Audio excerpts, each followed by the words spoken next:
the texture project 1 and 2. So this texture project comes in two parts. Let's see, we have our format, which is a 6-inch by 11-inch, and then it's going to have a 1-inch border all around. So we're going to keep using the same square format, which is 4 inches by 4 inches, 4 inches by 4 inches, and we're going to center them in here, just like this. And you're going to do this with a 1-inch border all around. So that would look something like this. I don't know if you can tell with the lighting, but it's something like that right there. Okay?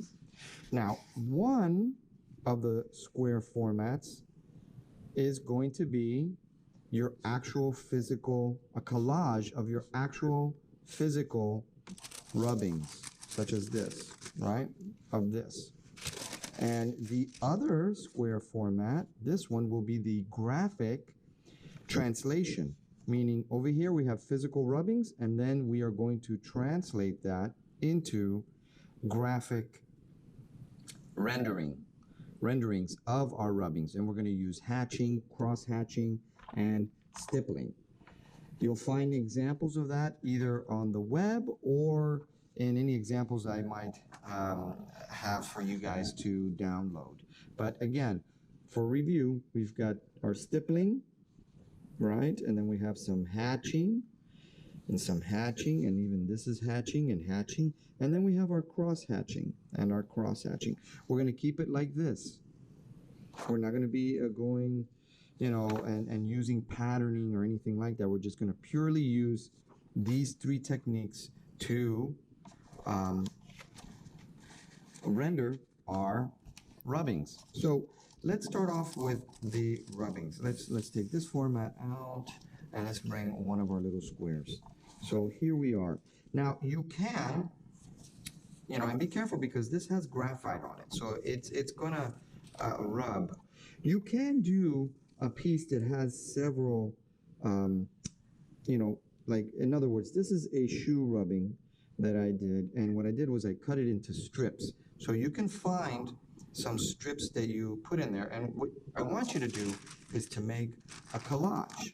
So here I have a leaf, and let me put this paper down because it is hard for you guys to see that. So here I have a leaf, and I'm going to go ahead and cut out a shape from that leaf. And it, you know, it could be arbitrary, it could be whatever shape you want. It could be round or curvilinear, your shape, or it could be rectilinear. Here I'm going to go ahead and do something rectilinear, so I have my piece. And what I'm going to do is I'm just going to start composing. Now, just because I cut strips doesn't mean I can't cut my strips and put them diagonally. And here is my piece right there.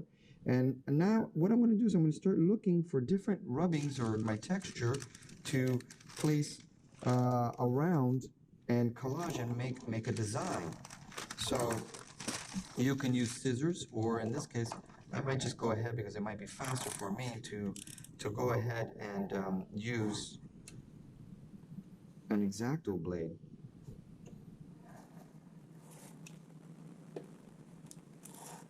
So here we have another piece right in here. Where am I going to put that, right? I could put that right there. I could keep going. I can also go off the corner later, knowing that I'm going to cut that. I'm going to show you guys how I'm going to do that. So yeah, let me do that. I'm going to go like this. Don't worry if there are some spots of white peeking through, like you see right in there. There might be a little bit of white right in there. That's okay. I just don't want something like this, a very large piece of white area. So we're going to go ahead. We're going to collage this right there like that. I'm going to look for some of my other rubbings that maybe I might find interesting, such as this. Let's see in here. What can I cut out in here? Maybe I'll do something organic and round. So I'm going to go ahead and, you know, if you're using a blade, people, please be careful. Be careful. Always cut away from your fingers and not towards your fingers. So here we have this piece, and maybe I want to do that to it. And this is why I was asking you guys to make plenty of rubbings, because this is your library of textures. Let's see here. I think I have. Oh yes, this was a nice one. This was a nice one. I want to use scissors for this one so that I can cut right in. So let me see. I've got here and maybe right in there. Now, here's the thing. I do not overlap your rubbings. It doesn't really work well. Just keep your rubbings separate, no overlapping, no overlapping. If there is a little bit of an overlap, well, you know, that's okay. So see, I want to get this guy in here, but I think I'm going to have to cut this piece so that I can fit this one right in there. So I'm doing this here. Let me see. I'm not liking that. Maybe that's better. Oh yes, okay. I know what I want to do. I want to create a sense of movement. So I could cut. Later, when I do my translation from here to here, you can see, right, this area right over here, right here, there's like a pocket of white. But in my translation, I can continue my lines and continue downward. So I've got that. I've got to be careful because I can already see that I am getting some smudges and smears on my white paper, which I do not want. Let me see. Now this is an interesting rubbing. It was of a tree outside, and it didn't come out that amazing, but I'm still like, it's just texture. It's just texture. That's what I'm trying to get here. All right, let's see. Okay, and you know, there's too much white there. So I am going to move this guy down a little bit. But see, I don't want it to be the same. So maybe actually, I'm going to put this strip here, move this guy over here, and there. And then I'm going to move him around. Maybe right down there. That looks nice. Move him around. Maybe keep it this way. Sure, why not? Just keep it that way. And then I am going to bring this one back. But maybe I can bring it back this way. So this is the process that you guys have to do. You have to work on this process, make it interesting. At the moment, we're not talking about composition yet. We're not talking about line movement yet. We are just playing. We're playing with our composition. We're playing with ideas. We're thinking about what can work or not work. And just trust your feelings about certain things of what's going on. And whether you like it. Now, I have a design. Okay, it's fairly quick, I know. If I had more time, I probably would work on it just a little more. Actually, you know, I know what I'm going to do. I just saw it right now, and I kind of really like this this shape right in here, and I think, let's see if I can get that shape in there. Kind of, you know, like the way those lines are. All right, let's see how I'm gonna do this. Yeah, I know it's like last minute, but it's important. Why is it important? Because it's my design, and I want to be interested in it. I don't want to just make something because it's easy or simple. I'm telling you, if you try to do work that is simple or you think is simple and easy, it actually is harder. It's harder because you're working twice as hard to just make it interesting to look at. All right, so I've got this piece here. Now, how, if I sneeze, it's all going to go away. So how do I laminate this down? And one of the things, and this is where having some small little white spaces is not bad, but we're going to use some clear packing tape, right? And you're going to pretty much, you want to do this in one go. And you want to do this on top of the healing pad because you're going to cut right on there. So I'm going to go ahead and go down. And you don't want to slowly go down because the static will lift up your pieces. So here we go, and I'm going to do another one right here. See how it's lifting it up? Oh, I wish it didn't do that. Okay, well, that happened. So I'll just have to put another piece right there. We'll just put another piece right in here. I really didn't want to do multiple pieces, but there you go. What can you do? What can you do? All right, so here we go. We're finishing it up. We're right there. All right, so I've just taped this down. It's like a laminate. It's a very inexpensive way of laminating. Now what I want to do is I want to get my ruler and I want to trim these pieces. I'm going to trim them down. So I'm going to come in here and I'm going to careful not to cut the 4" by 4", right? So, and of course, I'm using this plastic ruler, but you really need to use a metal ruler. Otherwise, you're going to damage the plastic ruler. So here I go. And I'm going to cut right here. And I'm going to cut right here.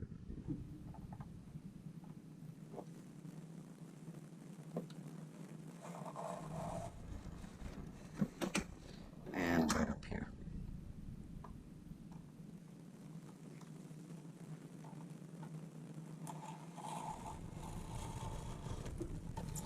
All right, so if everything went well, I should be able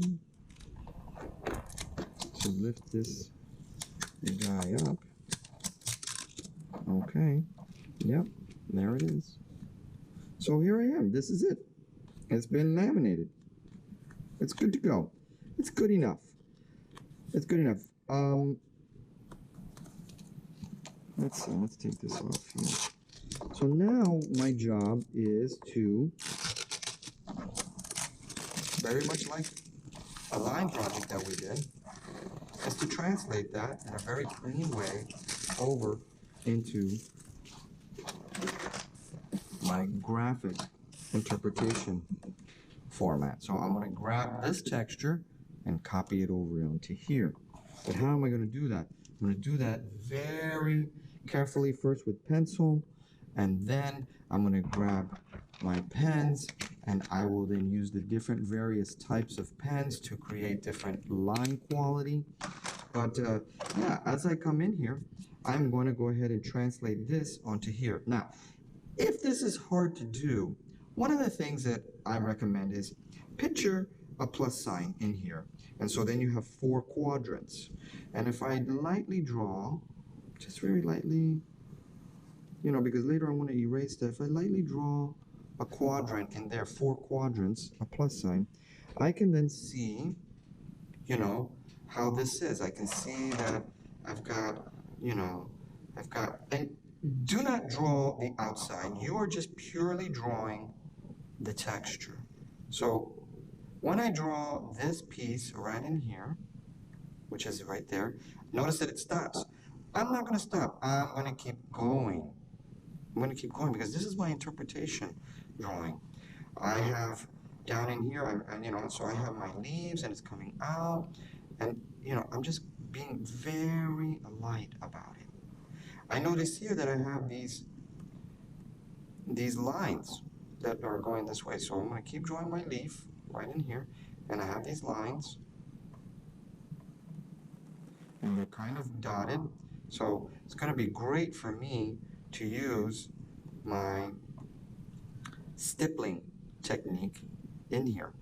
Now this, I cannot do this whole drawing here because, you know, this is going to take some time. Okay, and then I have some fuzzy from the, you know, my shoe. I have some X's in here and some X's there. They go this way. And then I have these strong lines, right, that are coming in here.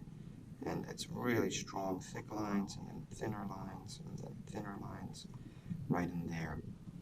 And I have another strip. This strip is going diagonally, and it's coming down in here. Again, you might draw the outside line of this at first, but try not to really get focused on that. You're just drawing what is in graphite that you depicted. And again, it doesn't need to be a Xerox copy. It does not need to be an exact copy. We're not machines, but we are amazing at interpreting and translating and bringing something from here into something here, which is purely from our imagination and observation. Now, I can continue, but I just want to go ahead and just start showing you what I mean by bringing this over and translating it. So, yeah, you could start with thin, very thin markers in here, just because it's safer, you know, you can do it. But again, I know that this is eventually going to be thicker, but let's just go ahead and do one, and then a nice little thin one that goes in here, and another one, and so forth. And in here, I have some dots. I'm actually going to do a medium one for that one. Let's see. Oh, this is a number 3. I have this right here. So I'm going to go ahead and start.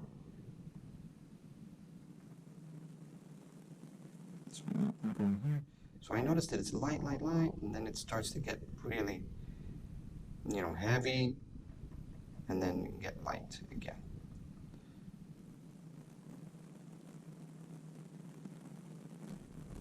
And so this is what we're going to be working on.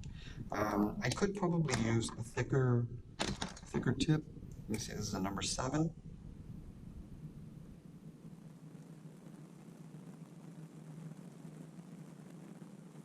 And also in here, this is thicker, so now I'm going to come in. I might have to double or triple the lines next to it, just so I can get it in there.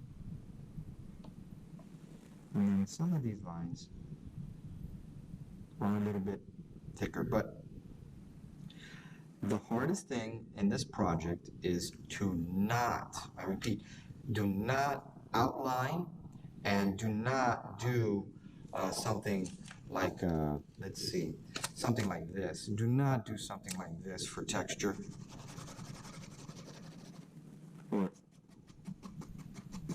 this. It's just, it doesn't have intent. It doesn't feel planned. It just feels, you know, like the expression, like chicken scratch. Please, don't do that. You come in here and really try to do your best and be purposeful with your design. You might notice that in here,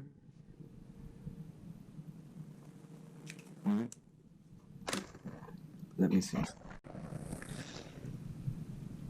Now, you're going to notice that in here, there's like a lot of cloud work, and it just seems like, you know, it's like a smear of some sort. So I'm trying to get my small pen here, and it does look like it's a little bit cloudy in there. And you know, it's not a bad thing to try and mimic some of that.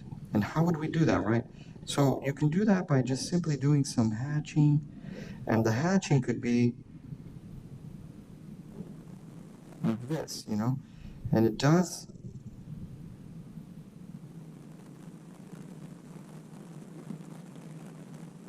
as we work it in there, it's going to work. Now, I'm going to say that you don't need to, don't over stylize your work, but some creative input on your side of like how you want this to be is welcomed. Yes, this is why I'm asking you not to do any decorative elements. No butterflies, no happy faces, no plus signs. I want it to be purely stippling, hatching, and cross hatching. Let's review. Stippling, right?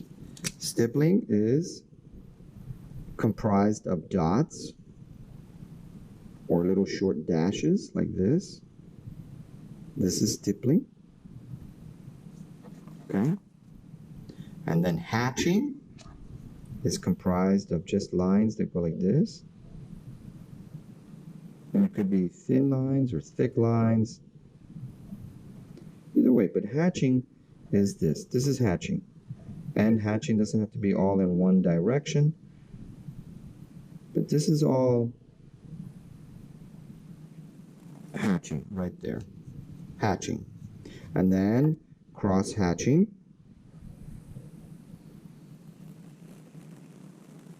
And the cross hatching does not need to be a plus sign. It could be hatching several ways in several different angles.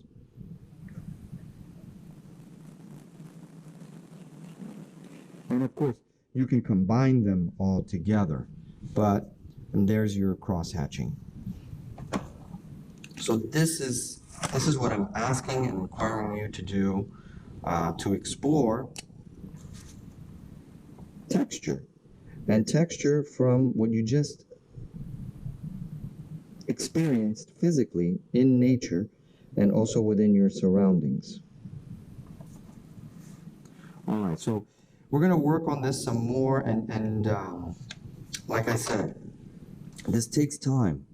This takes time, but it's very zenful. And once you start working, and maybe you have some music in the background or what have you, you lose yourself in the process.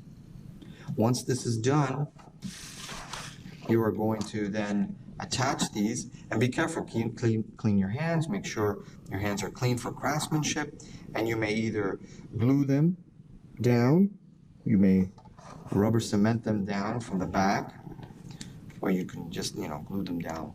But I feel that this is the best way. Rather than drawing the 4 squares in here, it's better to work on them separate and then fasten them right in there. Okay, everyone. Have fun.